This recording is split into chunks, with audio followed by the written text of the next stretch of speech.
She blocked my driveway again, right there, dead center like it was hers. No knock, no excuse, just the same smug silence and that little smirk through the window. That's not a bad parking habit, that's a message. And when I finally asked her to stop, she said something I still can't believe. Like, the street was part of her property. But this wasn't just about me anymore. It was about control. And the moment I stopped playing nice, everything changed. Ever had a neighbor like that? Let me know in the comments. I know I'm not the only one. The morning started peaceful on my 20-acre ranch. Mist hung over the pasture, chickens pecked contentedly, and coffee steam mixed with cool air as I sat on my porch. After 20 years as a county police chief, dealing with criminals and corruption, this was finally my sanctuary, my retirement dream come true. I remember I was pouring honey into my tea when the ground started to shake. At first I thought it was an earthquake. Then came the sound of metal tearing into wood. The rumble grew louder, more deliberate, like machinery, with a deadly purpose rolling straight toward my peaceful morning routine. I woke up that next morning to the sound of diesel engines rumbling outside my bedroom window. At first I thought maybe the county was doing some road work, but when I looked out, my blood ran cold. A massive yellow bulldozer was rolling right through my wooden fence like it was made of toothpicks. The sound of splintering wood filled the air as 8 months of careful construction got destroyed in about 30 seconds. I threw on my clothes and ran outside, and there was Donna Vance standing about 20 yards away with her phone out directing the whole operation, like some kind of military commander. She walked like she was stepping onto a red carpet. Her heels clicked over gravel as if the stones belonged to her. Her sunglasses reflected my stunned face like I was already a problem she had solved. This woman in her early 50s, perfectly manicured, wearing clothes that probably cost more than most people's monthly mortgage, surveyed my property like she owned it. She didn't look around, she didn't knock. She stopped 5 feet from my fence and raised her phone. Snap, snap, documentation first, conversation later. Go ahead. Frank, she called out to the bulldozer operator, I don't want to see that eyesore standing another day. Frank, the guy driving the bulldozer, looked about as uncomfortable as a man could look while destroying someone's property. He wouldn't make eye contact with me, probably knew this was wrong, but needed the paycheck. I felt sorry for him, honestly. But Donna, she was clearly enjoying every second of this destruction, smiling as she watched my property get torn apart. This woman was actually getting pleasure from ruining 8 months of my hard work. Who does that? What kind of person finds joy in destroying someone else's dreams? The worst part, and this still gets to me, was watching my baby oak tree get pushed over. That little sapling I'd planted from an acorn on my very first day at the ranch, the one that represented my new beginning, just got bulldozed like it was nothing. I planted that on my very first day here, I said out loud, but I couldn't even finish the sentence. My voice just trailed off as I watched my new beginning get buried under a pile of dirt and broken fence posts. I'm not ashamed to admit I felt tears stinging my eyes. That tree wasn't just a plant. It was hope. It was my future. It was everything I'd worked toward for 20 years. But here's where my police training kicked in. Every instinct I'd developed over 2 decades of law enforcement started firing at once. No shouting, no confrontation, no letting emotions take over. Instead, I calmly pulled out my phone and started documenting everything. Photos of the destruction, videos of Donna directing the operation, close-ups of the bulldozer's license plate, shots of Frank's uncomfortable face, evidence collection mode, just like I'd done hundreds of times before. The whole time, Donna kept glancing at me with this smug expression, like she was daring me to try and stop her. But I knew better.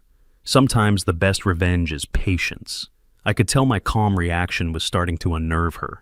She'd probably expected me to scream, maybe throw a punch, give her some excuse to call the cops and play the victim. Instead, here I was, methodically documenting her crime like I was working a case. Which, in a way, I was.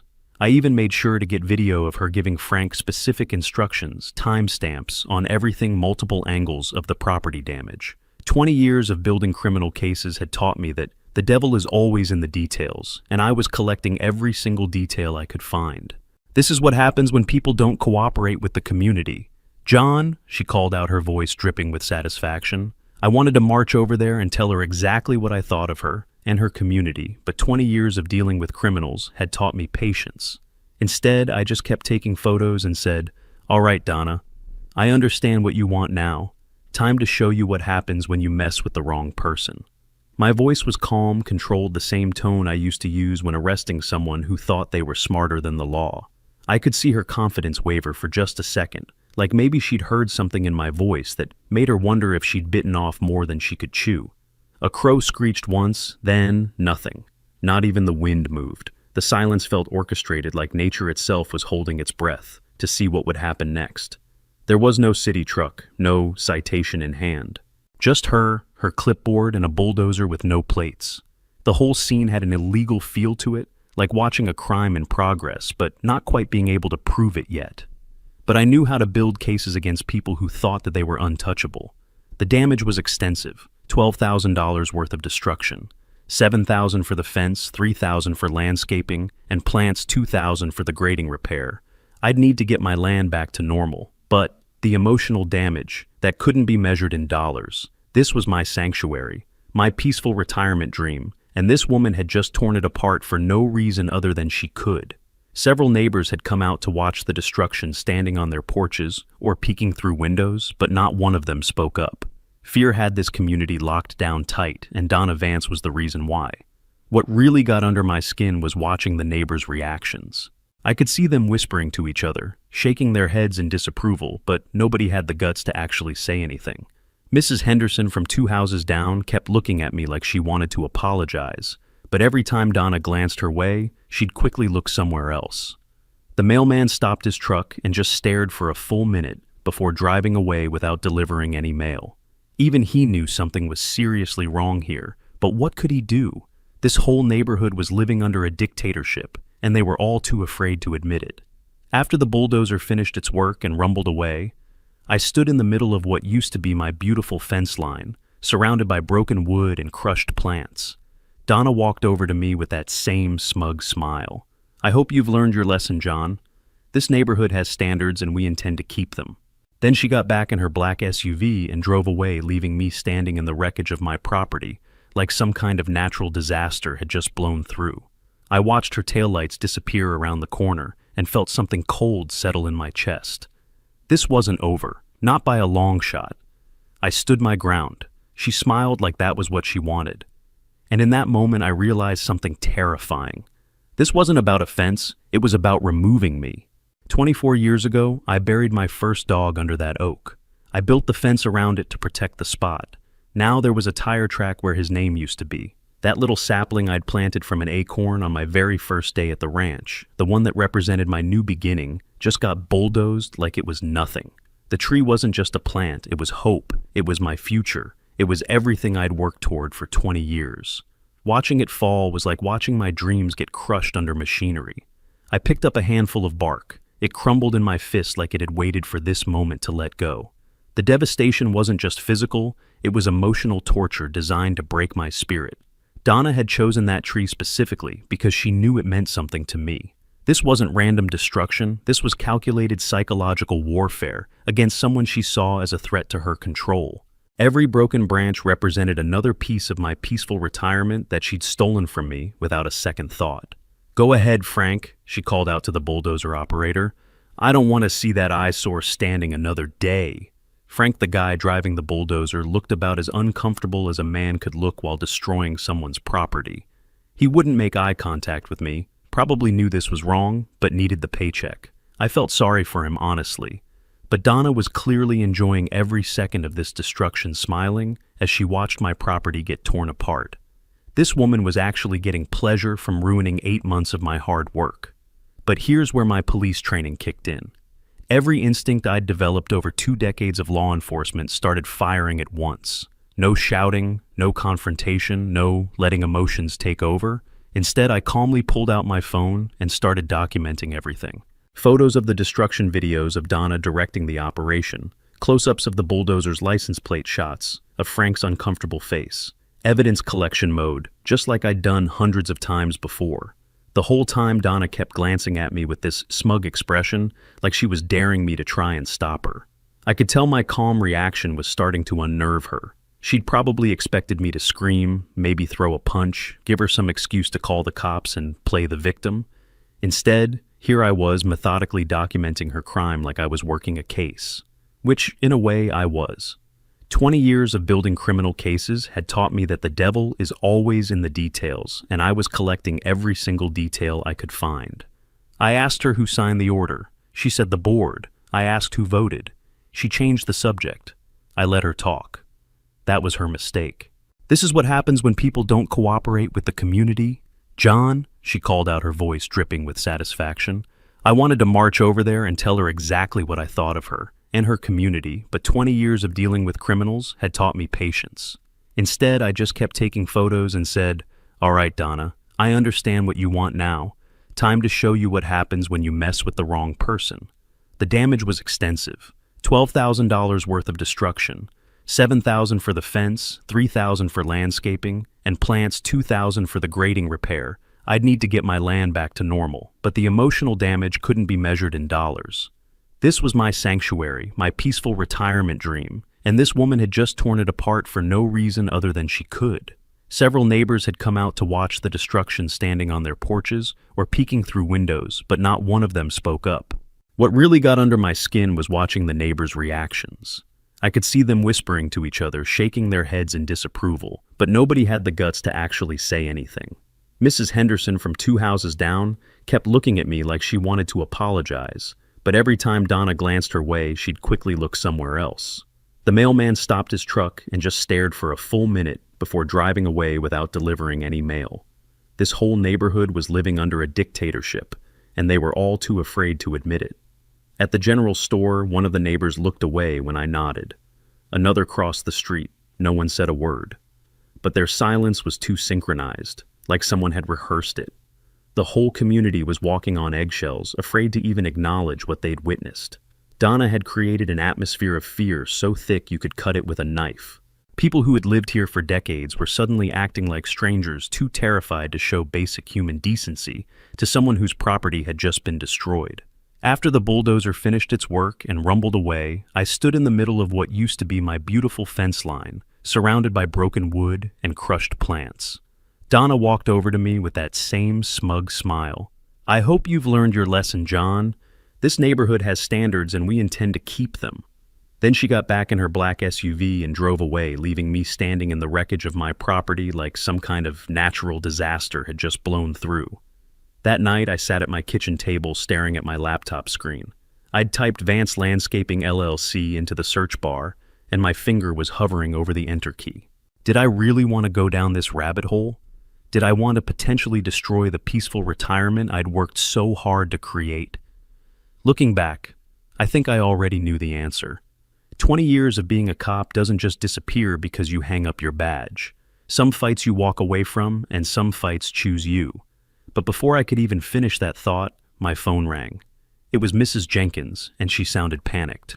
"John," she whispered, "I just saw Donna on her phone in her driveway, and she kept pointing toward your property. I think she's planning something for tomorrow morning. She had this look on her face that I've never seen before. Should I call the police?" I almost laughed out loud at that suggestion, but I kept my voice calm. "Thanks for the heads up, Mrs. Jenkins. I'll keep an eye out." The first thing I did was call Greg Miller, a real estate attorney I'd worked with during my police days. When I explained what happened, his reaction was immediate. "John, she seriously violated property law. What she did was criminal destruction of property, and if you can prove she had financial motivation, this becomes fraud. But here's the thing, if she's bought off enough HOA board members, you could be fighting an uphill battle." His warning made me realize I wasn't just dealing with one rogue HOA president, I was potentially facing an entire corrupt system. That evening my mailbox was gone, not damaged, removed, and in its place was a small wooden stake with orange tape tied around it. The message was clear even without words. They were marking my property like it was already condemned, already theirs. The psychological pressure was ramping up, designed to make me feel isolated and powerless. But they'd made one crucial mistake. They were playing mind games with someone who had spent 20 years investigating criminals who thought that they were smarter than the law. I went online to check county property records. My lot had a new note attached. It said, "Pending review." I never submitted anything. I opened my file cabinet for the first time in years. Inside were copies of old zoning maps records from my term. As sheriff and 3 voice recorders I thought I'd never use again. The familiar weight of investigative tools in my hands brought back muscle memory from thousands of cases. This felt like coming home in a way I hadn't expected. Maybe retirement wasn't about running away from who I was.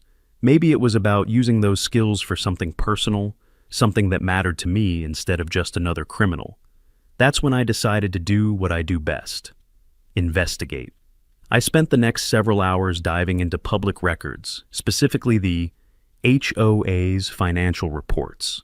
Most people don't realize this, but HOA finances are public record if you know where to look and how to ask for them.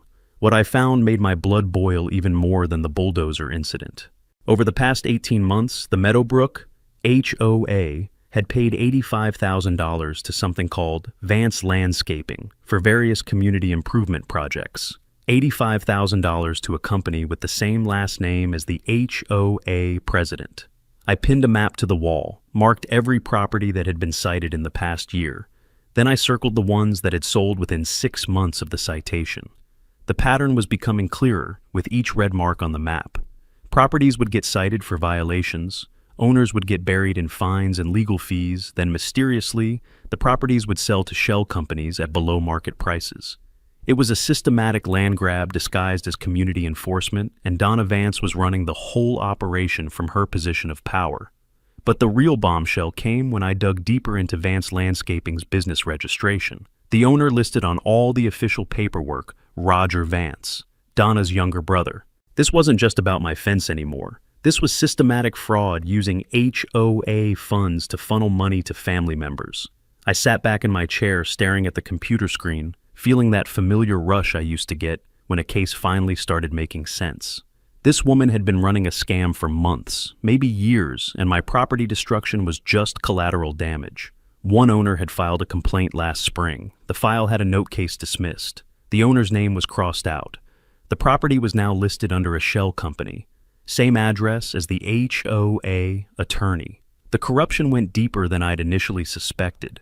This wasn't just Donna and her brother. This was an entire network of people working together to steal from homeowners and manipulate property sales. The HOA attorney was in on it, probably several board members, maybe even local officials who were supposed to be providing oversight. I started digging even deeper, following the paper trail, like I was investigating a major criminal case. There were multiple suspicious payments to various shell companies. Landscaping security services, consulting fees, and somehow they all traced back to people connected to Donna's extended family. The more I investigated, the more obvious it became that this wasn't just an abuse of power, it was organized theft. The HOA members were paying increased fees every year, thinking their money was going toward community improvements, when really it was going straight into the Vance family bank accounts. What really blew my mind was the scope of this operation. I found payments to Donna's cousin for security consulting, even though the neighborhood had never had any security issues. Her nephew was getting paid for pool maintenance on a community pool that didn't exist. Her brother-in-law was invoicing for snow removal services in a state that barely gets snow. This woman had turned the HOA into her personal ATM, and she'd been so brazen about it because nobody had ever bothered to look. Then I got lucky. A sympathetic HOA member, someone who had been too scared to speak up, before anonymously sent me a set of leaked internal emails. The smoking gun was right there in black and white. The border area needs improvement soon. Roger is ready to invoice for the work. The email was dated 3 weeks before Donna first approached me about my fence. This whole thing had been planned from the beginning. My fence was never about property values or community standards. It was about creating a justification for another fraudulent payment. My hand shook slightly when I pushed the thumb drive into the laptop. Not from fear, from the clarity of knowing I was about to become a threat again. After months of trying to blend into peaceful retirement, I was stepping back into the role that had defined me for 20 years. But this time, it was personal. This time, I wasn't just enforcing the law for strangers. I was fighting for my own home, my own peace, my own right to exist without being harassed by petty tyrants. I decided to file an official complaint with the county, thinking that surely once they saw the evidence, they'd have to take action. But the complaint got rejected for insufficient evidence of financial motive. The system was protecting Donna just like Greg had warned me it might. Apparently having a clear paper trail of fraudulent payments wasn't enough. They needed something more concrete, more undeniable. That's when I realized I was going to have to build this case the same way I used to build cases against organized crime families. That's when I decided to contact Emily Johnson, an investigative reporter from Channel 7 News. Emily had covered some of my bigger cases during my police career, though she didn't know who I really was at this point. Emily, I've got a story about HOA corruption that goes way deeper than anyone realizes. Financial fraud, abuse of power, systematic intimidation of residents. You interested? Her response was immediate. How deep are we talking? She asked me if I had proof. I said no, not yet. She said off the record means nothing, unless you have something real. I told her I wasn't here to gossip. I started reaching out to other HOA members, being very careful about how I approached them. Most were too scared to talk, but a few were willing to hint at Donna's bullying tactics over the years. Unexplained fee increases, intimidation of anyone who questioned the budget, threats of legal action against residents who didn't comply with increasingly ridiculous demands. A pattern was emerging, and it painted a picture of a woman who'd been abusing her power for years, using fear to keep people silent, while she systematically robbed them blind. Mrs. Jenkins finally opened up to me one evening when she saw me sitting on my porch, still surrounded by the debris from my destroyed fence. "John," she said quietly, "I've been wanting to tell you something. Last year, Donna forced my neighbor to remove his vegetable garden because she said it wasn't aesthetically pleasing. When he refused, suddenly he started getting violation notices for everything. His mailbox was 2 inches too far to the left. His grass was a 1/4 inch too tall. His house number wasn't the right font. They fined him into submission. Late that night, I discovered something that made my hands shake with anger. Roger Vance had no legitimate landscaping experience, no proper business licenses, and his company had been incorporated just 2 weeks before the first HOA payment. This guy was a complete fraud, getting paid tens of thousands of dollars for work he wasn't even qualified to do. I stared at his fake credentials glowing on my computer screen, feeling that familiar fire in my gut that used to drive me during my toughest cases. That night, I found fresh tire tracks at the base of my driveway. My cameras had been turned off. Not damaged, just off. I drove to the county records office that morning, not to request documents, but to look someone in the eye. The clerk recognized my name and hesitated. After 20 years of law enforcement in this county, I knew when someone was trying to avoid giving me information. What I didn't expect was the nervous fidgeting when I asked about recent HOA filings. Something had spooked these people, and I was starting to understand that Donna's influence reached further than I had initially thought. Donna's next move proved she was smarter and more dangerous than I'd initially thought. Instead of backing down after destroying my property, she went on the offensive.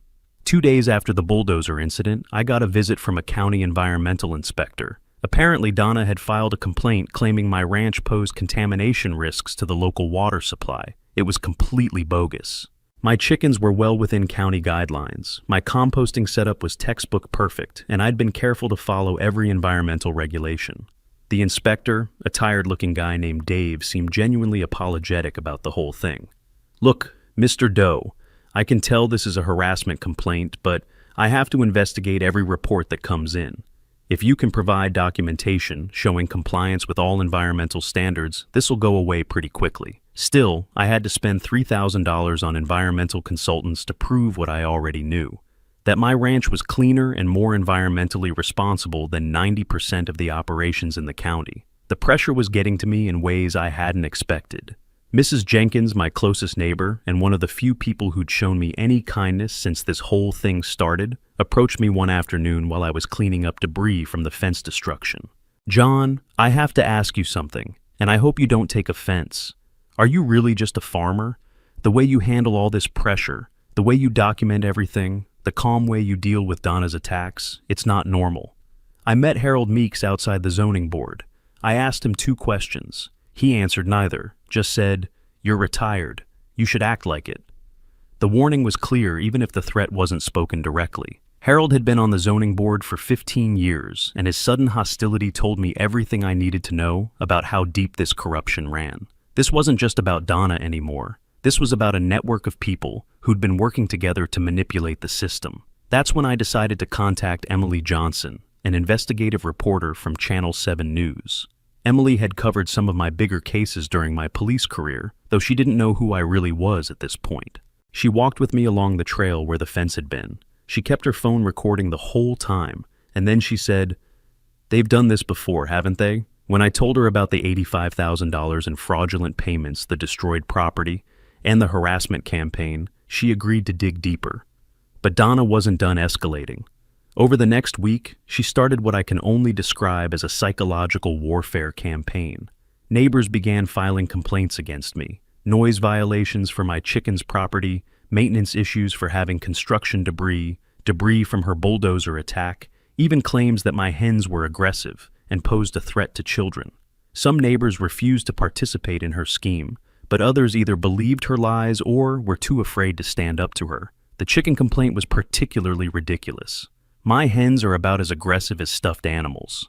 I've got 6 gentle Rhode Island Reds who spend their days pecking at bugs and taking dust baths. The most dangerous thing they've ever done is get overly excited about mealworm treats. But according to the complaint Donna filed, my chickens were apparently terrorizing the neighborhood children and creating a public safety hazard. I actually had to laugh when I read that one. The environmental inspector who showed up to investigate my so-called contamination risk was equally baffled by the complaint. Dave walked around my property for about an hour, testing soil samples, checking my composting setup, even spending time watching my chickens, just to see if they were somehow creating a public health emergency. Finally, he came back to me shaking his head. "Mr. Doe, I've been doing this job for 15 years, and I've never seen a cleaner, more environmentally responsible operation than what you've got here. I documented every single harassment attempt, every bogus complaint, every suspicious financial transaction I could find. My dining room table looked like a detective's investigation board. Photos, documents, timelines, connection charts. It felt like I was back on the force building a case against a crime family, but this time it was personal. This wasn't just about justice anymore. It was about my home, my peace, my future. You know that moment when someone keeps pushing and pushing until you have to decide. The breaking point came when Donna started bribing neighbors to file false complaints. I learned about this from Mrs. Jenkins, who told me that Donna had offered her $200 to sign a complaint alleging that my chickens were creating a public health hazard. John. I turned her down, but I know at least 3 people who took the money. This woman is out of control, and I'm scared of what she might do next. That night, I sat on my porch looking at the wreckage of my fence. Someone had accessed my power box. My security cameras blinked twice and then froze. When I checked the footage, 3 minutes were missing. The message was clear. They could get to me anytime they wanted, disable my security, make me vulnerable. But what they didn't understand was that 20 years of law enforcement had taught me to expect this kind of intimidation. I had backup systems they didn't know about, alternative ways of documenting their crimes that didn't depend on obvious surveillance equipment. Her voice sounded different this time, shaky, almost pleading. "John, we need to talk before you do something we'll both regret." Was she finally ready to negotiate? Had someone tipped her off about the reporter meeting, or was this her most dangerous move yet? Looking back, I think she'd figured out that I wasn't just some harmless farmer, and that realization scared her more than anything else in this whole mess. Sometimes the most dangerous people are the ones who suddenly realize they're not as powerful as they thought. I found a new notice on my door, not from the HOA. This one was stamped from county court. It said I had 10 days to vacate. The meeting was packed. Neighbors I hadn't seen in months showed up. Donna stood at the front, smiling like a host at a game show. I waited. Emily Johnson arrived at my ranch early that morning with her camera crew, and I could tell she was already impressed by the scope of the story. I'd prepared everything like I was presenting evidence to a grand jury: photos of my destroyed property, copies of HOA bank records, the leaked email chain, and a complete breakdown of the Donna and Roger Vance landscaping money trail. We set up the interview on what remained of my front porch with the destroyed fence line visible in the background. Emily asked me to walk through the timeline from the beginning, and I explained how a simple retirement dream had turned into uncovering what appeared to be years of financial fraud. The destruction of my property was just the tip of the iceberg, I told her. When you follow the money, you find a pattern of abuse that's been going on for years. Within hours of the story airing, my phone started ringing non-stop. The story had exploded on local social media. The hashtag HOA scandal was trending throughout the county. Current HOA members, who'd been silently suffering under Donna's rule for years, were finally speaking out demanding her immediate resignation and a full audit of the association's finances. Former board members came forward with their own stories of intimidation and suspicious financial decisions. The floodgates had opened, and Donna's carefully constructed empire of fear was crumbling. The media circus that followed was unlike anything I'd experienced in my 20 years of law enforcement. News vans lined the street, reporters were knocking on neighbors' doors, asking for quotes, and suddenly everyone wanted to share their Donna Vance horror stories. The woman who had kept an entire community living in fear was finally getting exposed on a scale she never could have imagined. I watched from my porch as reporters interviewed neighbors I'd never seen speak up before, all of them finally finding the courage to tell their stories. But the best part was watching Donna try to manage the media storm. She hired some expensive public relations firm to try and control the narrative, but you can't spin systematic fraud and abuse of power. I'd see her peeking through her curtains as reporters camped outside her house, probably wondering how her perfect little kingdom had turned into such a nightmare. The woman who'd spent years controlling every detail of other people's lives was suddenly completely out of control of her own story. That's when my phone rang with Donna's number, and I could tell immediately that she was rattled. Her voice was shaking when she spoke. "John, let's settle this quietly. $50,000 and you stay silent about this whole thing. We can make this go away for both of us." I couldn't help but smile. After months of harassment, intimidation, and destruction, she was finally offering to pay me off. But she'd made one crucial miscalculation about who she was dealing with. When Donna threatened you in front of everyone, pause the story. Let her words hang in the air. I walked over to my kitchen drawer and pulled out my official police badge, the one I'd retired but never turned in. I opened my bag and placed 3 documents on the table. One was the permit override she signed. One was the cease and desist she ignored. The last was my badge. There was complete silence on the phone for about 10 seconds. I could practically hear her world crashing down through the speaker. I told her I had spent 20 years defending this county. I had no intention of letting it rot in silence. Emily's camera crew, who were still packing up their equipment, stopped what they were doing and stared at me. "Wait," Emily said, her voice rising with excitement. "You're telling me you're the actual police chief? This just became the biggest story of the year. What started as a civil property dispute had just transformed into a criminal case involving destruction of a police officer's property and attempted bribery." Donna finally spoke, her voice barely above a whisper. You're a cop." Then the line went dead. She'd hung up, probably to call her attorney and figure out just how much trouble she was in. And the answer to that question was a lot of trouble. The revelation spread through the neighborhood like wildfire. Suddenly, neighbors who had been terrified of Donna for years were lining up to share their own stories of harassment and intimidation. People who had been too scared to speak up when they thought I was just a farmer were suddenly very eager to help. People didn't cheer. They didn't clap. They just stared at her like they had seen something impossible. Donna didn't blink, but her knuckles turned white on the podium. Mrs. Jenkins knocked on my door that evening with tears in her eyes. "John, I'm so sorry we didn't stand up for you sooner. We were all just so afraid of her. But you've been fighting for all of us this whole time, haven't you?" Emily's exclusive interview became the lead story on every local news channel. The story had everything: corruption, abuse of power, a hidden identity reveal, and the promise of justice finally being served. Have you ever had that moment where you revealed something about yourself that completely flipped the script and changed how everyone saw you? Because that's exactly what just happened here, and I wasn't sure if it felt like victory or if I'd just lost something I could never get back. My phone rang again. This time it was Donna's high-powered attorney demanding an emergency meeting. As I reached to answer, I couldn't shake the feeling that finally revealing my true identity might have been the right move for justice, but maybe the wrong move for the peaceful retirement I'd been trying so hard to protect. Sometimes you can't have both justice and peace, and I was starting to realize I'd chosen justice. Now I had to live with the consequences of that choice. The weight of 20 years of law enforcement was settling back on my shoulders. The room went quiet when the county marshal stepped in. He wasn't looking at me. He was holding a sealed envelope, and he was walking toward Donna. The letter was real. Court seal docket number, full citation. Donna Vance v. John Doe. No mention of the fence. Just malicious interference in HOA operations. 3 weeks later, I found myself sitting in Judge Patricia Davis's courtroom for what had become the most watched local case in years. The media attention had been intense. Reporters from 3 counties packed the gallery, and I could see neighbors from both my ranch and Donna's HOA community scattered throughout the audience. 2 neighbors knocked on my door that morning. Neither had ever spoken to me. One brought coffee, the other asked if I needed help moving things. The support was unexpected but welcome. After months of feeling isolated and under attack, it was reassuring to know that some people in the community were finally ready to stand up and be counted.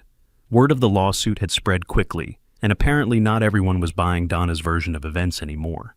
The defense attorney went on the offensive immediately during his opening statement. "Your Honor, my client was acting within her authority as HOA president to address legitimate community safety concerns.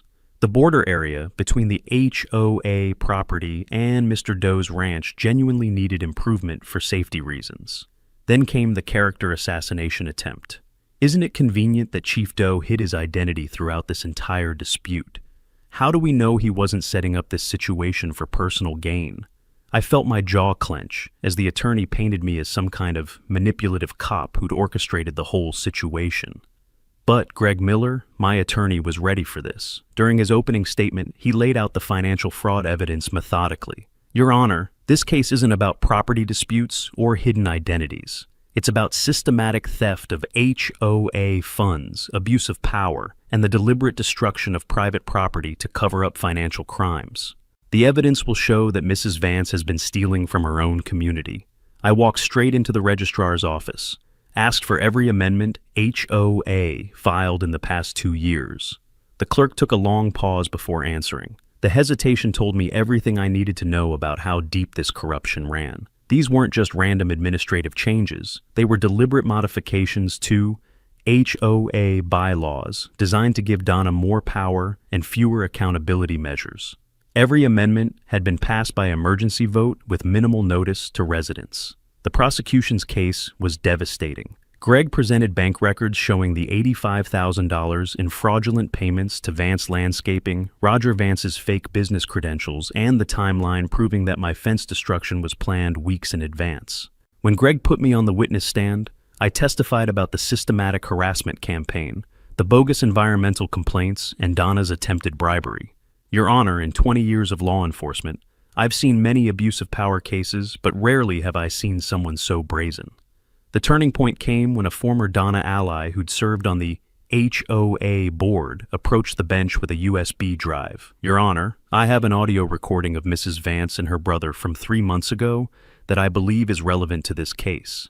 Judge Davis allowed the recording to be played, and the courtroom fell silent as Donna's voice filled the room.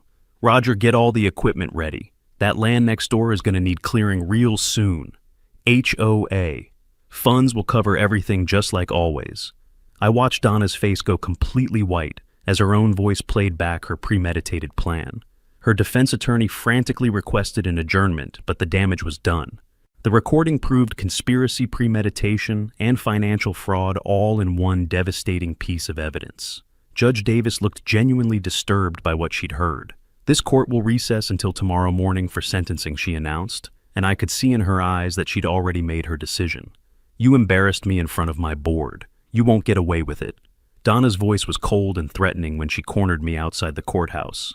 The mask of suburban respectability had finally slipped, completely revealing the petty tyrant underneath. Her attorney quickly pulled her away before she could say anything else incriminating, but the damage was done. Everyone could see exactly who Donna Vance really was, and it wasn't pretty. The woman who had terrorized an entire neighborhood for years was finally showing her true colors. Walking out of the courthouse, I watched Donna being led away by her attorney, her head down, looking like a completely different person from the arrogant woman who'd bulldozed my fence months earlier. The reporters shouted questions as we passed, but all I could think about was whether winning this battle had cost me more than I'd expected to pay. Sometimes justice comes with a price you don't realize you're going to have to pay until it's too late. That evening, my attorney forwarded me an email chain between Donna and a private firm. The subject line read, "Urgent Counteraction Strategy." And I was not the only recipient. The fence was never rebuilt. I planted lavender where the oak used to stand. Nothing would grow tall there again, and that felt right. Judge Patricia Davis didn't hold back during sentencing the next morning. Mrs. Vance, you have systematically abused your position of trust, stolen from your own community, and engaged in criminal destruction of property, targeting a sworn law enforcement officer. The evidence presented in this case shows a pattern of behavior that undermines the very foundation of community governance. Donna received 15 months in prison, 2 years of probation, and $75,000 in restitution, covering my property damage legal fees and punitive damages. Her brother Roger got 8 months in prison, immediate dissolution of Vance Landscaping LLC, and was ordered to return the $85,000 in fraudulent payments to the HOA. The systematic reform that followed was exactly what the community needed. The HOA board was completely restructured, with new leadership, mandatory financial transparency, and county oversight to prevent future corruption. Property values actually increased once the fraud was exposed and eliminated. Turns out having honest leadership was better for the neighborhood than having a dictator who stole from everyone. The changes weren't just administrative, they were cultural. People started talking to each other again instead of hiding behind curtains. The HOA office now stands empty. Someone spray-painted "We see you" on the side. No one cleaned it up. As Donna was led away in handcuffs, she looked like a completely different person from the arrogant woman who'd ordered my fence destroyed. No more smug smile, no more intimidating presence. Just a broken woman who finally understood the consequences of abusing power. The community healing that followed was remarkable to witness. Mrs. Jenkins approached me outside the courthouse with tears in her eyes. "John, I was afraid of her for so long that I forgot what it felt like to speak up for what's right." I gave a brief statement to the reporters gathered outside the courthouse. Justice has been served today, but this case should serve as a reminder that abuse of power can happen anywhere, even in our own neighborhoods.